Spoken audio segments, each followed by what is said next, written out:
कौन कहता है कि बुने हुए ख्वाब सच्चे नहीं होते। मंजिल उन्हीं को नहीं मिलती जिनके इरादे अच्छे नहीं होते। रूखी सूखी रोटी और धक्के तो बहुत खाए हैं जिंदगी में, लेकिन आज देख रहा हूं कि सफलता का फल कभी कच्चे नहीं होते। जय हिंद दोस्तों, आज हम विशेष चर्चा करने आए हैं कि लूसेंट कैसे पढ़ें। देखिए, आप पूरा वीडियो देख लीजिएगा, तब मुझे नहीं लगता है कि आप अच्छे से समझ पाएंगे, क्योंकि लूसेंट मैं आज ऐसा तरीका, ऐसा ट्रिक बताऊंगा लूसेंट पढ़ने के लिए कि आप अपने दोस्तों से भी टॉप कर जाएंगे देखते ही देखते। कितनों कोई तेज है लूसेंट में, लेकिन आप लूसेंट अगर सही तरीका से पढ़ेंगे ना, तो आप काफी स्मार्ट तरीके से पढ़ेंगे तो लूसेंट में आप टॉप कर सकते हैं। क्योंकि हर एक एग्जाम में आप देखेंगे कि लगभग यूपीएससी हो, बीपीएससी हो, जेपीएससी हो, पीसीएस हो, रेलवे हो, लगभग एग्जाम में एसएससी हो, जीएस लूसेंट से 70% क्वेश्चन पूछा जाता है। लेकिन बहुत लोग क्या करते हैं कि लूसेंट का ऐसा धजिया उड़ा के पढ़ते हैं कि इधर तो आता है लेकिन इधर से निकल जाता है और एग्जाम के समय में ऑप्शन में फंस जाते हैं। तो टेंशन बिल्कुल नहीं लेना है, हम बताते हैं कि लूसेंट कैसे पढ़ना है। आप गौर कीजिएगा, एक बार अगर आप पढ़ने का लूसेंट तरीका अगर देख लेंगे पूरा, देखिए सपोज दैट ये लूसेंट है, ठीक, ये लूसेंट आप लोग के पास भी होगा, ठीक है। अब देखिए ये लूसेंट है तो बहुत लोग क्या करते हैं, इसका फर्स्ट चैप्टर क्या है, देखिए प्राचीन भारत, ठीक है, मध्यकालीन भारत। बहुत लोग क्या करते हैं कि प्राचीन भारत को पढ़ लिए और प्राचीन भारत पढ़ने के बाद थोड़ा सा एक टॉपिक पढ़े और भूल गए कि अरे चलो अब प्राचीन नहीं पढ़ेंगे, मध्यकालीन पढ़ लेते, अरे मध्यकालीन छोड़ो भूगोल पढ़ लेते, अरे भूगोल छोड़ो अब हम थोड़ा सा संविधान पढ़ लेते हैं। तो इस टाइप से आपको लूसेंट बिल्कुल नहीं पढ़ना है। और बहुत लोग क्या करते हैं, चले भाई ऐसे लिए हम बुक को, ठीक है, पूरा ऐसे उल्टे, हाँ आज चलो मैं इस टॉपिक को पढ़ लेता हूं, पृथ्वी और उसका सौर्य संबंध, यहां से पढ़ लिया, ठीक है, फिर उल्टे नहीं मन लगा, फिर इधर से हम एक चैप्टर इधर से हम पढ़ लिए। तो आपको ऐसा गलती बिल्कुल नहीं करना है। देखिए मैं बताता हूं तौर तरीके से कैसे पढ़ना है लूसेंट को। सबसे पहले हम पढ़ते हैं इतिहास, ठीक है। देखिए सबसे पहले हम क्या पढ़ते हैं, तो सबसे पहले हम इतिहास पे ध्यान देते हैं, ठीक है। देखिए पहला चीज हमारा हो गया इतिहास। इतिहास में हमें क्या क्या पढ़ना पड़ता है, प्राचीन इतिहास, ठीक, प्राचीन हो गया, मध्यकालीन हो गया, ठीक, उसके बाद आधुनिक हो गया, आधुनिक इतिहास हो गया। हमें इतिहास में ये तीन चीज पढ़ना पड़ता है। पढ़ना पड़ता है कि नहीं बताइए, इतिहास में तीन चीज पढ़ना पड़ता है। उसके बाद क्या पढ़ना पड़ता है हमें, तो भूगोल, ठीक है। देखिए उसके बाद हमें भूगोल पढ़ना पड़ता है, ठीक है। दूसरा क्या पढ़ना पड़ता है, तो भूगोल। भूगोल में क्या पढ़ना पड़ता है, भारत का भूगोल और दूसरा विश्व का भूगोल, ठीक है। तीसरा जो हमारा चैप्टर पढ़ना पड़ता है वह पढ़ना पड़ता है हमारा, तीसरा हमारा पढ़ना पड़ता है भारतीय अर्थव्यवस्था, ठीक, भारतीय अर्थव्यवस्था, भारतीय अर्थव्यवस्था, ठीक। चौथा क्या पढ़ना पड़ता है, भारतीय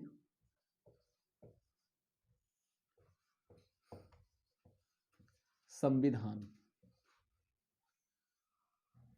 पांचवा में पढ़ना पड़ता है हमें विज्ञान, ठीक है। विज्ञान में क्या पढ़ना पड़ता है, फिजिक्स, केमिस्ट्री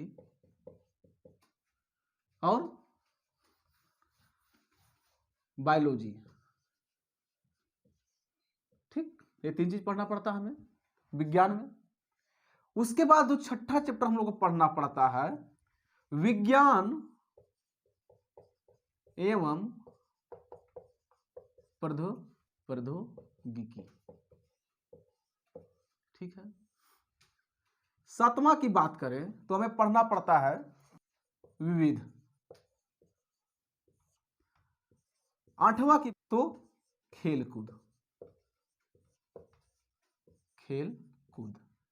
और 9वां की बात करें तो कंप्यूटर। देखिए आप लूसेंट इसी तरीका से आप इसी सिद्धांत पे पढ़ें, ठीक है। देखिए सबसे पहले भैया जब हम इतिहास पढ़ेंगे, ठीक है, तो सबसे पहले स्टार्ट कैसे करना हमें लूसेंट पढ़ने का, स्टार्ट करना है जैसे हम इतिहास को हम पढ़ना शुरू किए। अगर प्राचीन इतिहास को हम पढ़ना शुरू किए, सपोज दैट कि हिस्ट्री पढ़ने में मन ना लगता हो या लगता हो तो छूट जाता हो, तब 2 विषय पहले चूज करते हैं। हम इतिहास पढ़ते हैं, इतिहास से प्राचीन, मध्यकालीन, आधुनिक, ठीक है। पहले हम प्राचीन इतिहास स्टार्ट करते हैं और हम भारतीय संविधान को स्टार्ट करते हैं, ठीक है। माना कि 2 चैप्टर हम स्टार्ट करते हैं। तो प्राचीन भारत जब हम शुरुआत करेंगे तो कैसे पढ़ेंगे, देखिए सपोज दैट ये प्राचीन भारत है, ठीक है, ये भारत का इतिहास है, प्राचीन भारत है। सबसे पहले हम क्या करेंगे कि इसमें हम एक टॉपिक पढ़ेंगे। देखिए जैसे यहां पे है कि प्राचीन भारतीय इतिहास के विषय में जानकारी मुख्यतः 4 स्रोतों से प्राप्त होती है। पहला धर्म ग्रंथ, ऐतिहासिक ग्रंथ, विदेशियों का विवरण या पुरातत्व संबंधी साक्ष्य, ठीक है। तो जब हम प्राचीन भारत स्टार्ट करेंगे और हमने एक टॉपिक पढ़ा प्राचीन भारत का, तो एक टॉपिक जब हम पढ़ लेंगे तो खुद से सवाल जवाब करेंगे, खुद से हम सवाल जवाब करेंगे। तो वैसे क्या होगा कि एक बार जो दिमाग में आ जाएगा ना, आप भूलेंगे नहीं। हाँ भूल सकते हैं क्या कि पढ़ रहे हैं यहां कि अरे 10 दिन में हम लूसेंट में घोर के पी जाएंगे। आपको यूट्यूब पे ये भी मिलेगा कि चीनी के साथ लूसेंट को घोल दे और पी जाए तो सारा दिमाग में आ जाएगा। तो ऐसा नहीं करना है, मैं बार बार बता रहा हूं आप लोग का कि ऐसा नहीं करना है। सबसे पहले कि रूल से पढ़िए आप, रूल से जब पढ़ेंगे ना तो देखते देखते जीएस में टॉप कर जाएंगे। खुद से पढ़िए और सवाल जवाब कीजिए। जैसे देखिए मैं यहां पे एक टॉपिक लेता हूं, मैं आप लोगों को पढ़ के बता दे रहा हूं। देखिए मैं सपोज दैट यहां पे टॉपिक ले लेता हूं कि राज्य के नीति निर्देशक सिद्धांत। अब मैं यहां पे पढ़ लिया, ये पॉलिटिकल से मैं क्वेश्चन लिया हूं, पॉलिटिकल से चैप्टर से, ठीक है, कि राज्य के नीति निर्देशक सिद्धांत का वर्णन संविधान के भाग 4 में अनुच्छेद 36 से 51 तक किया गया है। इसकी प्रेरणा आयरलैंड के संविधान से मिली है, ठीक है। यहां तक हमने टॉपिक पढ़ लिया, एक पैराग्राफ को पढ़ लिए। अब हमें क्वेश्चन दिमाग में लाना है क्या, जब हम एक पैराग्राफ या पूरा पढ़ लिए तो यार राज्य का नीति निर्देशक सिद्धांत पूरा पढ़ लिए, तो हमें लाना यहां पे क्या पढ़े हम कि राज्य की नीति निर्देशक सिद्धांत का वर्णन संविधान भाग के 4 अनुच्छेद 36 से 51 तक किया गया है। अब अपने आप में क्वेश्चन करना है कि भारत राज्य के नीति निर्देशक सिद्धांत कितने, 4 चौथे भाग में है, 4 भाग में अनुच्छेद कितना में। क्वेश्चन तो बहुत बार पूछता है कि राज्य का जो नीति निर्देशक सिद्धांत है वह अनुच्छेद कितना से कितना तक है। अब खुद मन में क्वेश्चन कीजिए कि राज्य का नीति निर्देशक जो सिद्धांत है वह अनुच्छेद कितना में है। तो आप अगर यहीं पे सवाल किया डाल लिए कि 36 से 51 तक है, तो आपका दिमाग में बैठ गया कि अरे चौथे भाग में 36 से 51 तक हम पढ़े थे। क्योंकि आप पढ़े भी खुद से सवाल जवाब भी कर रहे हैं, ठीक है। किन देशों से लिया गया है राज्य की नीति निर्देशकता, तो ये भी सवाल करना है। क्योंकि यहां पे देखिए लिखा हुआ है, हम अभी पढ़े थे कि इसकी प्रेरणा आयरलैंड के संविधान से मिली। अगर क्वेश्चन पूछ दे राज्य का नीति निर्देशक सिद्धांत किस देश से लिया गया है, हम तो लूसेंट रट के चल गए, भूल गए कि वहां पे जब एग्जाम में पूछ दिया कि राज्य का नीति निर्देशक सिद्धांत किस देश से लिया गया है, तो वहां लगेगा कि आए दादा हम तो पढ़ के आए थे लेकिन भूल कैसे गए। तो खुद से अगर जब सवाल जवाब करेंगे ना आप तो हमेशा याद रहेगा। आप अगर यहाँ पे क्वेश्चन भी रट के गए हैं, मतलब टॉपिक पढ़ने के बाद खुद अपना दिमाग से क्वेश्चन बनाए हैं कि नीति निर्देशक सिद्धांत जो है यह आयरलैंड से लिया गया है। तो आपको याद रहेगा आयरलैंड, फटाक से ऑप्शन में मार दिए, ठीक है। और अगर आप इतिहास पढ़ रहे हैं, चलिए हम टॉपिक पे पूरा आते हैं। अगर आप इतिहास पढ़ रहे हैं, आप प्राचीन इतिहास पढ़ रहे हैं, सबसे पहले इतिहास का एक एक टॉपिक पढ़ें। पहले इतिहास का एक एक टॉपिक पढ़ें, एक एक पैराग्राफ पढ़ें, और पढ़ने के बाद खुद दिमाग में क्वेश्चन लाइए और उसका आंसर दीजिए। टॉपिक पढ़िए, खुद से दिमाग में क्वेश्चन बनाइए, ठीक है। और अगर आप हिस्ट्री से उबते हैं तो हिस्ट्री के साथ संविधान, सपोज दैट कि 2 चैप्टर इसका पढ़ा मैं, 2 पैराग्राफ इसका पढ़ा मैं, यहां से उब गया तो 2 पैराग्राफ मैं संविधान पढ़ लिया, ठीक है। यहां से तो नहीं, इस तरह मिला मिला के पढ़ेंगे तो उसके बाद वहां टिक कर दे कि आज मैं यहां तक पढ़ा हूं। एक रूल बना के हमें रोज पढ़ना है। उसके बाद मध्यकालीन, आधुनिक, इसी तरह करके आप पढ़ें। उसके बाद देखिए कि इतिहास, प्राचीन इतिहास, मध्यकालीन इतिहास और आधुनिक इतिहास खत्म हो गया, संविधान भी हमारा खत्म हो गया। अब क्या करना हमें कि आगे बढ़ने से पहले हमें इसका रिवीजन एक बार कर लें। हम तो पहले तो अच्छे से पढ़ लिया, एक बार नॉर्मल तरीके से पढ़ के हम इसका रिवीजन कर लेंगे तो हम जितना पढ़ें हमारा क्या दोबारा माइंड में आ गया। और अगर हो तो लूसेंट का एक सिर्फ क्वेश्चन आंसर का भी बुक आता है, वो भी आपको मार्केट में उपलब्ध मिलेगा, आप वहां से ले लें, यहां पढ़ें और वहां क्वेश्चन आंसर प्रैक्टिस करें, ठीक है। मार्केट में वैसे तो अवेलेबल मिल जाएगी, ठीक ना। तो आप इतिहास पढ़ने का तरीका समझ गए, ठीक है। उसके बाद क्या आता है भूगोल। देखिए यह है भूगोल। भूगोल में तो यह भी पढ़ना कि हमारे अगल बगल देश कौन सा है, हमारे पड़ोसी देश कौन कौन सा है, उसका हमारे देश से किसका किसका एरिया कैसे मिला हुआ, कौन समुद्री तट से, कौन जमीनी तट से है, ये सभी को याद करना पड़ता है। हमारे देश से जो है ये भी क्वेश्चन पूछता है कि हमारे देश में ऐसे कितने राज्य हैं जो इस देश में से टच करते हैं, ऐसा भी पूछा जाता है क्वेश्चन में, है ना। तो ये सब आप अच्छे से दिमाग में उठाकर मैप, हम तो एक सलाह और देता हूं कि जब आप भूगोल पढ़ें तो अरिहंत, देखिए इस टाइप से अरिहंत बुक में क्या होता है कि इस टाइप से मैप भी आता है, मैं आपको दिखा देता हूं। देखिए ऐसा ऐसा 2 मैप आता है ना, देखिए, देख रहे हैं आप मैप से अच्छे से पढ़ सकते हैं, ठीक है। क्योंकि मैप से इसलिए मैं बोलता हूं कि आप अरिहंत का जो बुक आता है आप ले लें, ठीक है।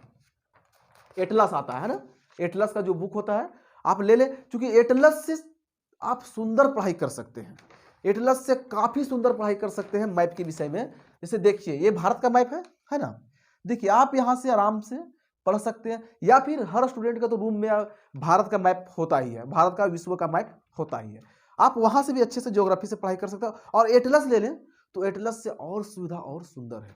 और एटलस को कैसे पढ़ना है, देखिए सबसे बड़ा चीज है कि एटलस को कैसे पढ़ना है, मैं उस पर भी वीडियो बना दूंगा कि एटलस कैसे पढ़ें, ठीक है। आप लोग कमेंट बॉक्स में बताइएगा तो मैं वीडियो बना दूंगा कि एटलस कैसे पढ़ें, एटलस कैसे पढ़ा जाता है, मैं पूरा वीडियो आप लोग को एक एक करके मैं समझा दूंगा, ठीक है।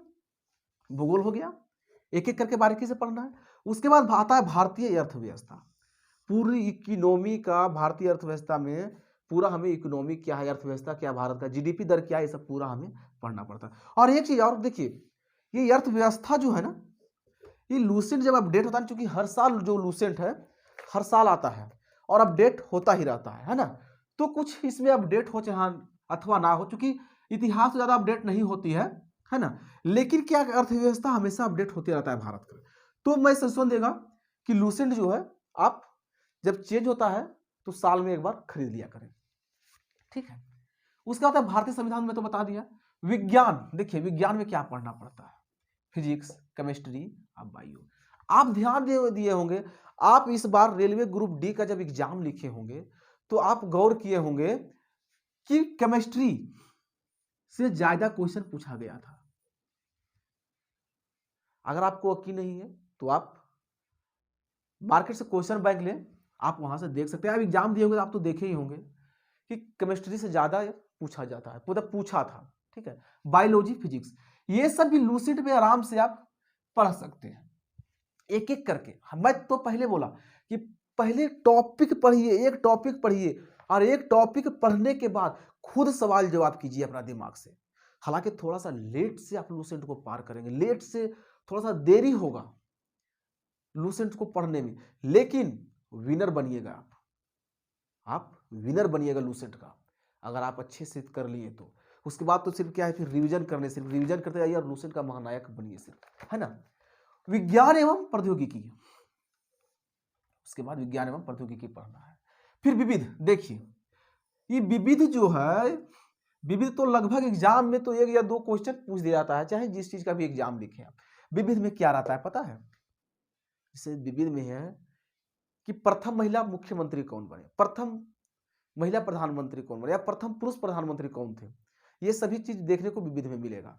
और सेना में तो विविध से बहुत ज्यादा क्वेश्चन पूछा जाता है। आप सेना का एग्जाम लिखिए, आर्मी, एसएसबी, सीआरपीएफ, ये सब में आप देखेंगे कि सेना में बहुत विविध से पूछा जाता है। क्योंकि मैं भी 2017 में एसएसबी का एग्जाम निकाला हूं, विविध से काफी क्वेश्चन देखने को मिलता है, ठीक है। और सेना में तो खास करके ज्यादा विविध से ही मिलता है। और विविध में क्या पढ़ाया था पता है? विविध में एक तरफ से अगर देखा जाए तो आपका रिवीजन है। आप जो इतिहास पढ़े हैं, भूगोल पढ़े हैं, अर्थव्यवस्था पढ़े हैं, विज्ञान पढ़े हैं या संविधान पढ़े हैं, उसमें विविध से सभी क्वेश्चन को एक मिक्स करके बनाया जाता है, जो कि यहां पढ़ने से भी आपको बहुत कुछ याद आ जाएगा। इसे विविध को छोड़ना, विविध को पढ़ना बहुत जरूरी है। फिर खेल कूद, देखिए खेल कूद में पूछा जाता है ना, फुटबॉल में कितने खिलाड़ी खेलते हैं, क्रिकेट में कितने खिलाड़ी खेलते हैं, के खेल कूद में होता है, टोटल चीज आपको खेल कूद में देखने को मिलेगा। इसलिए खेल कूद को भी पढ़ना जरूरी है, यह विविध में ही आता है ना। उसके बाद आप लास्ट में आता है कंप्यूटर। ये ज्यादा लंबा नहीं रहता है, सिर्फ 2 पेज का रहता है। देखिए जो कंप्यूटर है ज्यादा लंबा नहीं रहता है। देखिए यहाँ कंप्यूटर स्टार्ट होता है, ठीक है, और ये देखिए खत्म, ठीक है। तो कंप्यूटर ज्यादा रहता नहीं है, कंप्यूटर आप सिर्फ 2 पेज का रहता है, तो कंप्यूटर का तो टेंशन नहीं ले रहा है, लेकिन कंप्यूटर भी पढ़ना आपको जरूरी है। और देखिए इसमें लाल टेनिस हो गया, पोलो हो गया, एथलेटिक्स हो गया, शतरंज हो गया, कुश्ती हो गया, सब भी हमको खेल कूद में पढ़ना पड़ेगा। फुटबॉल हो गया, हॉकी हो गया था, या हॉकी पुरस्कार पहले किसे दिया गया था, हॉकी में कितने खिलाड़ी खेलते हैं, जब आप ये सब चीज पढ़ना पड़ेगा। क्योंकि इसलिए ये सब चीज जो है टोटल पूछता है, ठीक है। तो मुझे लगा होगा, मुझे उम्मीद है कि आप लोग लूसेंट पढ़ने का जो तरीका है आप समझ गए होंगे, ठीक है। लूसेंट पढ़ने का जो तरीका है आप लोग समझ गए होंगे। क्या आप कमेंट बॉक्स में बताएं कि और कौन कौन से बुक कैसे पढ़ना है, हम टोटल यहाँ पे बताएंगे, है ना। मैथ का बुक कैसे पढ़ना है, रीजनिंग कैसे पढ़ना है, एटलस कैसे पढ़ना है, तैयारी कैसे करना है, ये सारा कुछ मैं आप लोगों को बताऊंगा। आप जिस चीज का वीडियो चाहते हैं, टॉपिक चाहते हैं, आप हमें बता दें, मैं उस टॉपिक पे वीडियो बनाकर अपलोड कर दूंगा, ठीक है। और जीएस, मैथ, रीजनिंग अगर आप पढ़ना चाहते हैं तो इस चैनल पे प्लेलिस्ट में जाकर आप देख सकते हैं। मैथ रीजनिंग का जो है बेसिक लेवल से हाई लेवल तक मैंने इसे पढ़ा दिया हूं। आप अगर इंटरेस्टेड हैं तो आप जाके जरूर देखें। मैथ का, रीजनिंग और जीएस का वीडियो मैंने इसमें अपलोड कर दिया हूं। और आप लोग को अगर लूसेंट पढ़ने का तरीका अच्छा लगा, मैं सच बताऊं, अगर आज के युग में नौकरी करना है ना दोस्तों, तो स्मार्ट तरीके से पढ़ाई करना पड़ेगा, क्योंकि भीड़ बहुत ज्यादा है, ठीक है, भीड़ बहुत ज्यादा है। और स्मार्ट तरीके से आपको पढ़ाई करना पड़ेगा, तभी आप सक्सेस करेंगे। क्योंकि आप देख लीजिए, आप मार्केट में देखते होंगे कि सरकारी जो कर्मचारी है ना, जिनका सरकारी नौकरी हो गया ना, उन्हें बहुत मतलब भाव मिलता है, ठीक है। आप शादी ब्याह में देख लीजिए, आपका पढ़ते पढ़ते बाल झड़ गया, आप कितनों सुंदर हैं, फिर भी लड़की पार्टी बोलेंगे कि थोड़ा सा अगर सरकारी नौकरी रहता लड़का को तो कितना सुंदर रहता, और बाल वाल उड़ा भी है ना, कैसनो है, अगर सरकारी नौकरी है ना तो यकीन मानिए कोई रिजेक्ट नहीं करता। ये मेरा आंखों देखा हुआ है, ये सब मैं आंखों देखता हूं, है ना। इसलिए बोलता हूं कि कुछ देर कष्ट कर लीजिए। अगर आप थोड़ी सा कष्ट कर लेंगे ना 2 साल, तो अच्छे से अच्छे जॉब कर सकते हैं। एक चीज पे फोकस बनाइए कि हमें करना क्या, हमें पढ़ना क्या, हमें किस चीज का तैयारी करना है, ठीक ना। किसी का तैयारी करना है, सभी फोकस बनाने। चलिए मैं ज़्यादा तो नहीं बोलूँगा क्योंकि वीडियो बहुत ज़्यादा लंबा हो जाएगा तो आप लोग भी बोर हो जाएंगे, है ना। बाकी मैं मोटिवेशनल वीडियो भी मैं इसमें अपलोड कर दूंगा। आप लोग को तैयारी कैसे करना है, किस चीज़ पे फोकस करना है, मैं ये सभी बताऊंगा आप लोग, ठीक है। आप लोग हंसते रहिए, मुस्कुराते रहिए, सुंदर रहिए, स्वस्थ रहिए। अभी कोरोना का टाइम है, आप घर में रहिए, सुरक्षित रहिए, ठीक है। आज के लिए वीडियो यही समाप्त करते हैं, मिलते हैं हम नेक्स्ट वीडियो में। और आप हमें जरूर बताइए कि आप लोग को वीडियो कैसा लगा, आप कमेंट बॉक्स में जरूर बताएंगे। और अच्छा लगे ना तो शेयर जरूर कर दीजिएगा।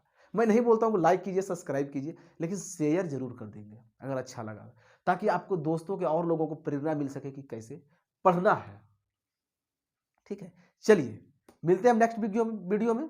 और आप लोग को कौन सी बुक कैसे पढ़ना है, आप लोग को वीडियो चाहिए तो आप हमें कमेंट बॉक्स में बताइए, मैं बता दूंगा, ठीक है।